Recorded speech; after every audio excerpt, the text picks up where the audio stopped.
सभी को प्रणाम। परम पूज्य गुरुदेव वंदे माँ के सानिध्य में जन्म शताब्दी पुस्तक माला 61 दुर्गति और सदगति का कारण हम स्वयं हैं, डे 7।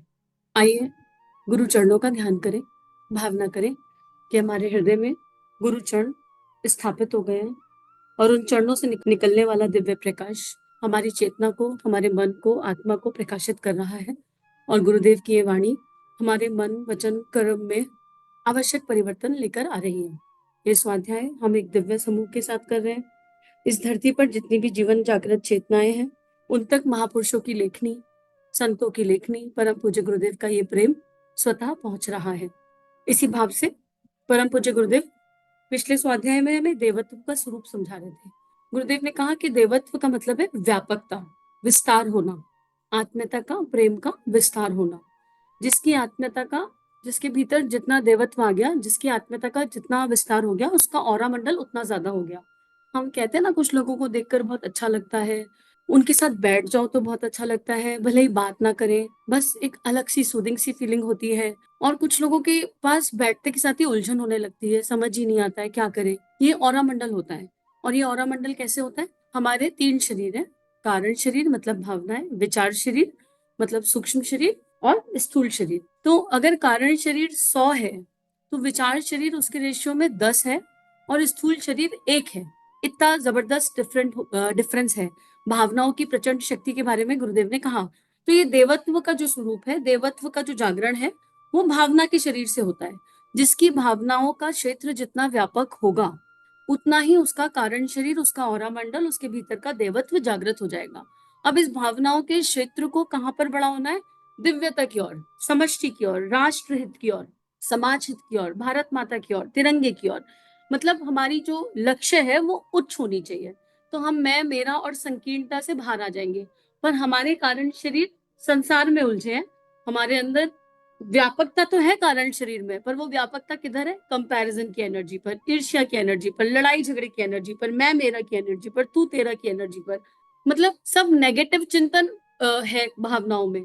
भावनाएं जो है उत्कृष्ट नहीं हो रही है, दिव्य नहीं हो रही है। इसलिए देवत्व की जगह असुरता का जागरण हो गया है भीतर। अब कौन कितने स्तर का असुर है, ये वो अपने भीतर ही जाकर देखेगा। क्योंकि चल तो स्वा का अध्ययन रहा है, स्वाध्याय। तो हमको पता होना चाहिए कि हमारी असुरता की कैटेगरी क्या है और कितनी है। अब देखो, असुर असुर होता है, कोई छोटा असुर बड़ा असुर नहीं होता है। तो हम अपने आप को ये कहकर छोड़ ना दें, अरे ये तो छोटी सी गंदी आदत है। एक छोटी सी गंदी आदत कब बड़ी बन जाए, कब वृक्ष बन जाए, और वो इतना बड़ा वृक्ष बन जाए कि सारी अच्छाइयां उसमें छुप जाए, तो उसका कोई लाभ नहीं होगा। रावण को हम जानते हैं, रावण के अंदर सारे गुण थे, एक छोटी सी गंदी आदत जीवन को कहां से कहां ले गई। हम महादानी कर्ण को जानते हैं, आज भी कर्ण जो है महाभारत के दिव्य पात्र के जैसे याद किए जाते हैं। पर क्या था, क्या चीज उनके अंदर थी? प्रॉब्लम कहाँ थी, दिक्कत कहाँ थी? कि वो कौरवों के साथ खड़े रहे, मेरा धर्म, कौरवों के साथ खड़े रहे, मेरा धर्म, मुझे जिसने संभाला। थोड़ा सा अहंकार, एक अहंकार जो कहता है, जो पौरुष पर बिलीव करता है लेकिन ईश्वर पर बिलीव नहीं करता, जानते हुए भी कि भगवान सामने है, भगवान का कहना नहीं मान सके। क्यों? मुझे खुद को सिद्ध करना है, मैं उन लोगों के साथ खड़ा नहीं हो सकता जो लोग उस समय मेरे साथ खड़े नहीं हुए जब मुझे जरूरत थी। तो हम इन एनर्जीज के चलते भीतर देवत्व का जागरण नहीं कर सकते। अब गुरुदेव ये लिख रहे हैं कि हमारे भीतर एक संघर्ष निरंतर चलता है, और वो असुरत्व और देवत्व में होता है। मतलब हमारे भीतर एक प्रवृत्त मन है, वृत्तियों से बना हुआ एक मन है, और एक आध्यात्मिक मन है जो आत्मा के एकदम निकट रहता है। इन दोनों मनों के बीच संघर्ष चलता रहता है। हम यूजली कह देते हैं मन का दोष है, मन का दोष है। वो मन हमारा मन ही नहीं है, वो कई जन्मों की वृत्तियों से एक समूह बन गया है भीतर, उसको कहते हैं प्रवर्त मन। और प्रवर्त मन और आध्यात्मिक मन के बीच एक संघर्ष चलता है। मुझे पता है कि सत्य बोलना चाहिए, पर बोलने में बड़ी दिक्कत हो रही है। तो गुरुदेव कह रहे हैं, जीवन संपदा पर अधिकार जमाने के लिए दोनों की प्रबल चेष्टा रहती है। दोनों, असुर और देवता, दोनों चाहते हैं कि जीवन संपदा पर अधिकार जमा ले। क्यों चाहते हैं? एक कलयुगी एनर्जी है, एक सतयुगी एनर्जी है। सतयुग भी चाहता है कि मैं आ जाऊं, क्योंकि दुनिया त्राहिमाम कर रही है। सतयुग आना चाहता है भगवान के काम के लिए, और कलयुग भी आना चाहता है, कलयुग आना चाहता है खुद को भगवान बनाने के लिए। अंतर हो गया ना दोनों एनर्जी में। तो भीतर सतयुग और कलयुग का महासंग्राम हर समय चलता रहता है। दोनों जीवन संपदा पर अधिकार जमाना चाहते हैं। देवत्व की मांग यह है कि जीवन को दिव्य जिया जाए, अपने आचरण अनुकरणीय रहे। ऐसा आचरण जिसको लोग देखें तो कहें कि भाई ये तो करने लायक है, ये बहुत बढ़िया बात है। ये अच्छी बात है। हम लोग क्या करते हैं मोस्टली, अगर हम स्व के अध्ययन के अनुसार देखें तो हमारे खुद के जीवन में तो अध्यात्म उतना नहीं। हम कोई गुरुदेव की दिनचर्या भी फॉलो नहीं कर पा रहे, बाकी तो छोड़ दो, उनकी वैल्यूज और प्रिंसिपल तो छोड़ दो। गुरुदेव की दिनचर्या का 10% भी अगर किसी ने फॉलो कर लिया तो उसके जीवन में तपश्चर्या आ जाएगी। क्या दिनचर्या थी परम पूज्य की? परम पूज्य की दिनचर्या थी 2 बजे उठना, 2 बजे जप पर बैठना, उठना नहीं, 2 बजे जप पर बैठना, 6 घंटे की उपासना तीन शरीर से भावनाओं में डूबकर, उसके बाद दिन भर जो गुरु के दिए कार्य हैं उनको करना, शत सूत्र योजना चलाना, वेदों को पढ़ना, स्वाध्याय को करना, आचरण में ढालना, खाने पीने से कोई लेना देना ही नहीं। अखंड दीपक के सामने बैठे हैं, वहां से ऊर्जा ले ली, पंच तत्वों से ऊर्जा ले ली, सविता देवता से ऊर्जा ले ली। हम सबको पता है क्या खाया, एक छटाक रोटी, जरा सा एक छटाक जौ निकला गाय के गोबर से, उससे बनी हुई एक रोटी छोटी सी और छाछ। तो परम पूज्य गुरुदेव और रात को 8 बजे सो गए। ना उस समय ये व्हाट्सएप थे, ना उस समय सोशल नेटवर्किंग थी, ये कुछ भी नहीं था जो टाइम वेस्ट करवाता हो। अपने समय के एक एक क्षण का सदुपयोग किया परम पूज्य ने। ये तो केवल दिनचर्या का भाग है। अब अगर इस दिनचर्या का हम 10% भी ले लें तो हम 2 बजे तैयार नहीं हो रहे हैं, हम 6 बजे तो तैयार हो ही सकते हैं। 6 बजे तो उठकर बैठ सकते हैं। हम एक छटाक नहीं खा रहे पर हम भूख से आधा तो खा सकते हैं। हम ये तो सोच सकते हैं कि हमको दिन में कितनी बार मुंह खोलना है, कितनी बार खाने के लिए मुंह खोलना है। हम रात को 10 बजे तो सो सकते हैं, 8 बजे नहीं सो रहे ताकि हम सुबह समय से उठ सकें। हम इस दिनचर्या को भी फॉलो कर लें तो जीवन अच्छा हो जाएगा। हम ऐसा कुछ नहीं करते लेकिन ज्ञान वाचा करते रहेंगे, सबको बताते रहेंगे। खुद से हुआ नहीं, सबको बताने लगे। जिसका स्वयं से हो गया उसे किसी को कुछ बताने की आवश्यकता पड़ती नहीं है। गुरुदेव कह रहे हैं असुरता तात्कालिक वासना और तृष्णा की तृप्ति चाहती है। असुरता तत्कालिक वासना और तृष्णा की तृप्ति चाहती है। क्यों मुश्किल है सतोगुणी मार्ग पर चलना? अब जैसे इस समय मन एकदम बेचैन होगा, मुझे आइसक्रीम खानी है, तो ये इतना ज्यादा बेचैन हो जाता है, प्रवृत्ति इतनी ज्यादा है प्रवर्तमान की, और आत्मा की आवाज हम सुन नहीं पा रहे। आध्यात्मिक मन बहुत भीतर है, बहुत अंदर कहीं छुप कर बैठा है कि हमको बस इसी समय चाहिए होता है। और ये तो केवल आइसक्रीम का एग्जाम्पल लिया, पर एनी एनर्जी, लस्ट की एनर्जी आएगी तो भी वो इतना बेचैन कर देगी, अंतःकरण में चक्रों में इतनी उलझन पैदा कर देगी कि हम गिव अप कर जाते हैं। और वहां पर लगता है तपश्चर्या का बल, वहां पर लगती है शरणागति, वहां पर लगती है पुकार। लेकिन जो नियमित उपासना करेंगे, नियमित साधना करेंगे, उनके भीतर का संकल्प बल मजबूत हो जाएगा और उनको पता होगा कि इन तृष्णाओं को दिशा ही देनी होगी। इन तत्कालिक वासनाओं को पूर्ण किया तो ये बढ़ती बढ़ती बहुत बड़ा असुर बन जाएंगी और फिर ये हमें ही खा जाएंगी। भीतर से जन्मा असुर हम ही को खा जाएगा, सारे दैवीय जीवन को खत्म कर देगा। हम रोज सोचते हैं सुबह समय से उठेंगे, आधे से ज्यादा समय तो हम आलस्य और प्रमाद में निकाल देते हैं सोते हुए। कोई लेना देना नहीं, उसके बाद जो बचा हुआ है वो मोबाइल में। कुछ पता नहीं कि हमारा कर्तव्य कर्म क्या है, हमारा धर्म क्या है। हमको सेग्रीगेट करना पड़ेगा कि हम एक स्टूडेंट हैं, हम एक हाउसवाइफ हैं, हम एम्प्लॉय हैं, या हम सब कुछ हैं। हमको ये सेग्रीगेशन करना पड़ेगा कि हमारे रोल प्लेस क्या क्या हैं, हमें किन किन रोल्स में रखा है। हम एक माँ है, एक पिता है, और फिर उन रोल्स के हिसाब से अपने दिन को डिवाइड करना पड़ेगा और मूल में केवल भगवत चिंतन रहेगा, तब उस डिवीजन को हम सही से एग्जीक्यूट कर पाएंगे। अधिकाधिक इंद्रियां उपभोग की वासनात्मक लिप्सा हर घड़ी छाई रहती है, उसी की उधेड़ बुन का ताना बाना चलता है। तरह तरह के व्यंजन, काम क्रीड़ा के प्रयोग, दृश्य, श्रवण, स्पर्श जन्य विलास प्रयोजन कैसे पूरे हो। बिल्कुल वही लिखा है, तरह तरह के व्यंजन क्या खाएं, जीवा, काम क्रीड़ा, वासना। और वासना में भी क्या क्या क्या प्रयोग कर रहे हैं हम कौन सी मूवी देख रहे हैं, हम ब्लू फिल्म देख रहे हैं क्या, हम पॉर्न देख रहे हैं, हमको तो ये भी नहीं पता। सॉरी टू से दैट, पर हमारा आधा यूथ तो पॉर्न देख देख के अपने आप को खराब कर रहा है। और ओपन प्लेटफॉर्म पर ये बात कहना बहुत जरूरी है क्योंकि यूथ जान रहा है कि वो क्या कर रहा है, फिर भी वो अपने आप को रुक नहीं पा रहा, अपने आप को कंट्रोल नहीं कर पा रहा। और कितने बच्चे तो ऐसे हैं जो जानते हैं कि हम गर्त में फंस गए, पर वो कहें किससे, कोई सुनने वाला ही नहीं है, लोग जज करने लगते हैं। अगर आपके सामने कोई यूथ एनर्जी आए, कोई 12th का कॉलेज का बच्चा आए और अपनी ये मनोदशा रखे कि मुझे ये दिक्कत है, मेरा मन इधर चीजों में उलझ गया है, मैं ये देखने लगा हूँ, मुझे इससे बाहर आना है, तो हम उसको गले लगाने की जगह पहले उसको जज करने लग जाएंगे। इतनी तो हमारे अंदर करुणा खत्म हो गई। अरे पहले बच्चे ने अपना दर्द कहा, बच्चे ने अपनी समस्या बताई, तो पहले उसे गले लगाओ। उसने कितनी हिम्मत करी होगी ये बात बताने के लिए, उसने कितनी शक्ति लगाई होगी ये बात बताने के लिए। उनको सुनने वाला कोई नहीं रह गया है, बचपन में उनको सही ज्ञान नहीं दिया गया, उनको बताया ही नहीं गया कि बेटा हार्मोन चेंज होंगे तो एक एनर्जी आएगी, ये एक एनर्जी होती है, इसको दिशा देनी पड़ती है, ये पावर ऑफ क्रिएटिविटी है, इसमें कुछ बुरा नहीं है, कुछ अच्छा नहीं है, कुछ तो किसी ने बताया नहीं। और जब अपने आसपास कॉलेज में देखा, इधर देखा, उधर देखा, तो हर कोई उस ऊर्जा में डूबा है, तो गलत सही की पहचान खत्म हो गई। और जब डूब के समझ में आया कि ये गलत है, तो कहे किससे? कोई तो हो जो सुनने वाला हो। परम पूज्य गुरुदेव ऐसे यंत्र ढूंढ रहे हैं कि हम लोग उस स्तर पर तो चले जाएं कि कोई बालक हमारे पास आए तो हम उसको गले लगा सके, मातृभाव से हम कह सके बेटा कोई बात नहीं, इट्स ओके, जो हो गया सो हो गया, लेकिन अब तो हम इसको ठीक कर सकते हैं, चलो मिलकर ठीक करें। समय लगेगा, उसको बोले कोई बात नहीं, एक दिन में नहीं छूटता कोई व्यसन। अपनी गंदी बातें बता दे हमारे अंदर, बेटा देखो ये गंदी बात थी, हम ज्यादा देर तक सोते थे, हम ओवर ईटिंग करते थे, हम भी शराब पीते थे, हम स्मोकिंग करते थे, जो भी हो बताइए, खुलकर बताइए, ताकि बच्चा खुलकर अपनी बात कह सके। और फिर धीरे धीरे कैसे गुरु की ऊर्जा में, गुरु के सानिध्य में हमारे विकार दूर हुए। तो तुम घबराओ मत, उसको दीक्षा के लिए मोटिवेट कीजिए, उसके साथ बने रहिए, थोड़े समय उसको मातृत्व भाव से प्रेम दीजिए। यहाँ ध्येय या नर हो या नारी उससे अंतर नहीं पड़ता, वो स्नेह भीतर से आएगा ताकि बच्चे अपनी मन की बात कह सकें। अब क्या हो रहा है, हमको समझ ही नहीं आ रहा, हम विलास में डूबते चले जा रहे हैं, और इस विलास में डूबकर हम सपने बना रहे हैं, घरौंदे बना रहे हैं, इमेजिनेशन की शेख चिल्ली की दुनिया में है। इनसे फुर्सत मिले तो फिर धन कमाने लगते हैं, फिर अमीरी का दर्प दिखाने लगते हैं, ठाट बाट का जीवन जीने की और भागने लगते हैं।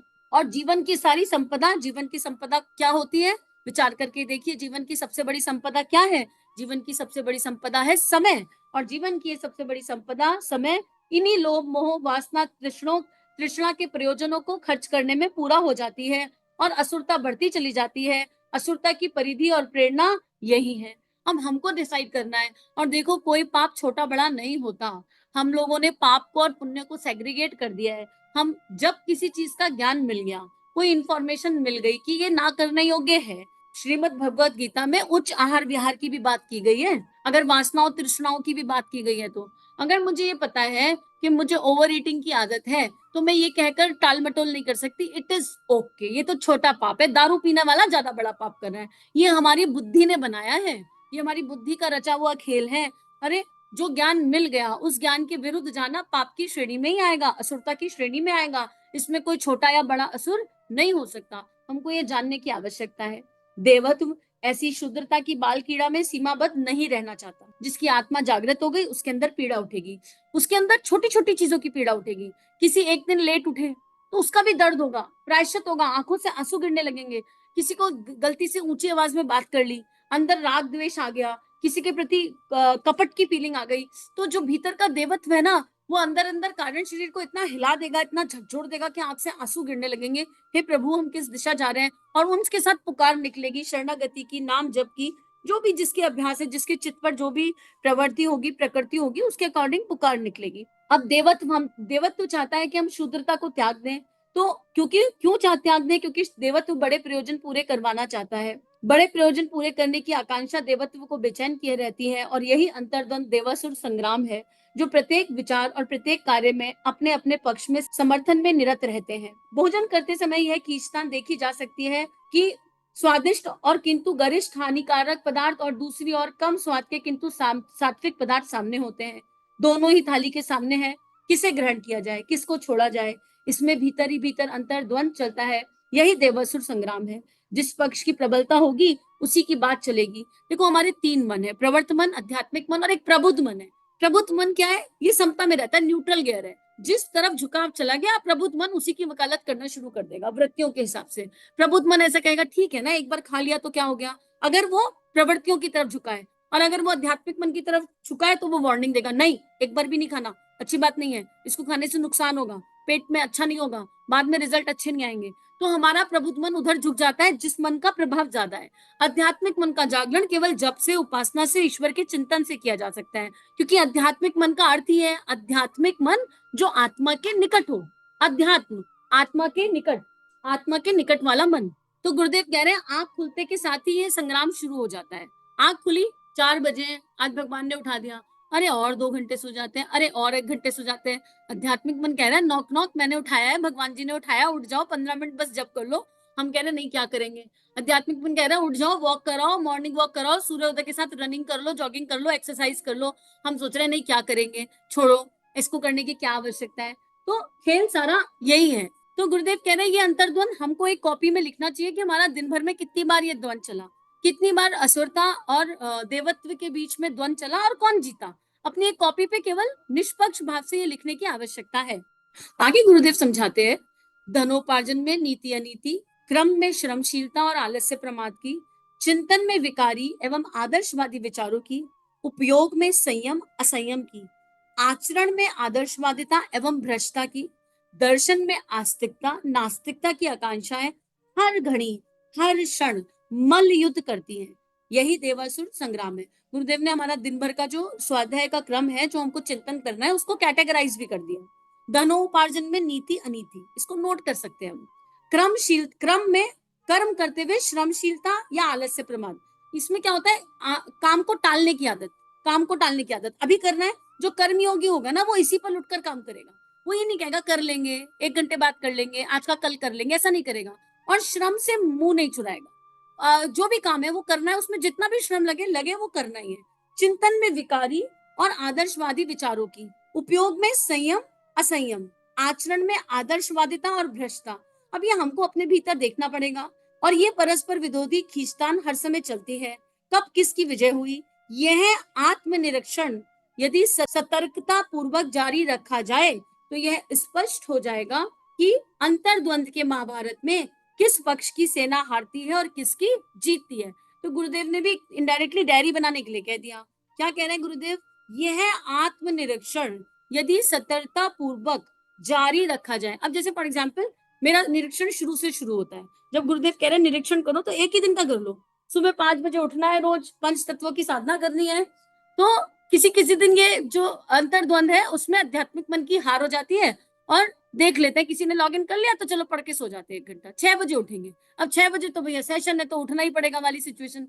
ऐसे ही फिर सामने भोजन आया, भूख नहीं है, किसी ने कहा mango shake P low, cold coffee P low, और मन कह रहा है बिल्कुल भी जगह नहीं है, लेकिन फिर अंदर अंतर्द्वंद चला, अच्छा चलो 1 कप दे दो। किसी ने पूछा चाय पी लो, बिल्कुल इच्छा नहीं है, अंदर चलो 1 कप दे दो। फिर बच्चे को डांट रहे हैं, कुछ खेल रहे हैं, कुछ कर रहे हैं, अंदर मोबाइल लेके बैठे हैं, पता है कि इस समय बच्चे के साथ है, तो मोबाइल की जरूरत क्या है, छोड़ो मोबाइल को, पूरा टाइम है बच्चे के साथ दो। जब बच्चे को दे रहे हो, ऑफिस का काम कर रहे हैं, ऑफिस का काम करें तो पूरा ऑफिस का काम करें ना, निष्पक्षता से करें, किसी के लिए धारणा न बनाए, कोई चिंता ना करें, और वो करते हुए छोड़ रहे हैं। खाना बना रहे हैं तो फोन पे बात कर रहे हैं, अरे प्रसाद बन रहा है भाई, फोन पे क्या बात कर रहे हो, सत्संग कर रहे हो, बुराई कर रहे हो, भलाई कर रहे हो, उसका अता पता ही नहीं, चल रहा है, बस चल रहा है, कुछ पता ही नहीं जीवन का ढर्रा कहाँ जा रहा है। अगर हम दिन भर बारीकी से चिंतन करेंगे तो अगर किसी के 10 से ज्यादा राइट आ जाए तो उसे बधाई है भाई, मुझे भी बता देना मैसेज करके कि हमारे 10 से ज्यादा राइट आए। हमारे तो क्रॉस ही क्रॉस दिखते रहते हैं। लेकिन जब शुरू करा था, जब इस चिंतन को रजिस्टर पर शुरू किया था, यकीन कीजिए आज से शायद 7-8 साल पहले किया होगा, पूरी कॉपी क्रॉस में भर जाती थी। रात को लाल पेन के साथ काले लाल लाल धब्बे दिखाई देते थे, और लगता था हे प्रभु, जीवन की गति तो बड़ी गड़बड़ चल रही है, हर चीज में फेल हो रहे हैं, हर चीज में फेल हो रहे हैं। महीने भर बाद देखा कि 2 ग्रीन टिक आने लगे, और महीने भर बाद देखा 4 आए, और थोड़ी देर बाद देखा 6 आए। धीरे धीरे धीरे धीरे ग्रीन टिक बढ़े, कहीं से शुरू किया कहीं तो आए। आज भी सारे ग्रीन टिक नहीं है, पर स्थिति जो 10 साल पहले थी उससे बहुत बेटर हो गई। तो उसके लिए ग्रेटिट्यूड डालेंगे कि नहीं भगवान को? भगवान की कृपा के बिना तो नहीं हुई, ईश्वर की कृपा के बिना तो नहीं हुई।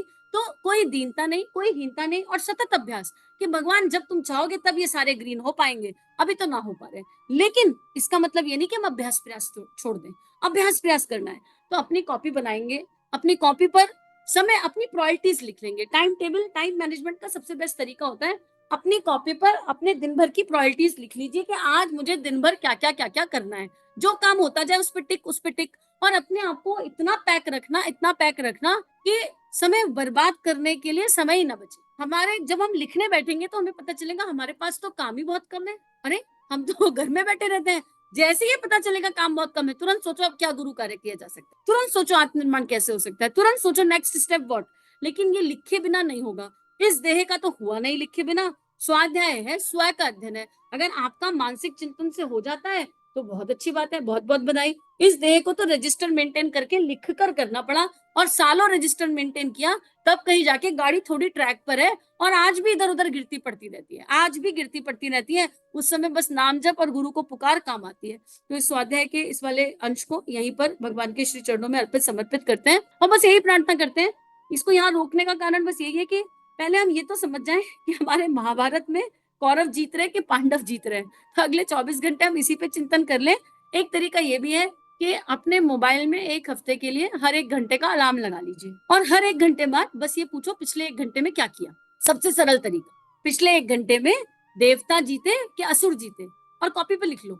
7 से 8 अलार्म बजा 8 बजे, 7 से 8 क्या किया था, 8 से 9, 9 बजे पूछो 8 से 9 क्या किया। ऐसे करके रात भर में अपना आईना सामने आ जाएगा। लेकिन क्योंकि हम अलार्म लगा के लिख रहे हैं, तो जो ये प्रवर्त मन है खेल खेलेगा, बड़ा अच्छा सा जीवन जिएगा पहले दिन। अरे नहीं नहीं, कॉपी पे लिखना है, अरे नहीं नहीं, कॉपी पर लिखना है। इसलिए इस प्रैक्टिस को कम से कम महीना भर, क्योंकि ये प्रवर्तमान महीना भर ना चल ही नहीं सकता सीधे रास्ते पर, चल ही नहीं सकता, विकार इतने हैं, चल ही नहीं सकता। और अगर इस कारण चल जाए कि लिखना है, तो 1 महीने में तो संस्कार बन जाते हैं अच्छे अच्छे। 1 महीने में तो देवत्व जागरण हो जाएगा। 1 महीने में इतनी आदत पड़ जाएगी कि उन अच्छी बातों को छोड़ ही नहीं पाएंगे। तो दोनों केसेस में विन विन है।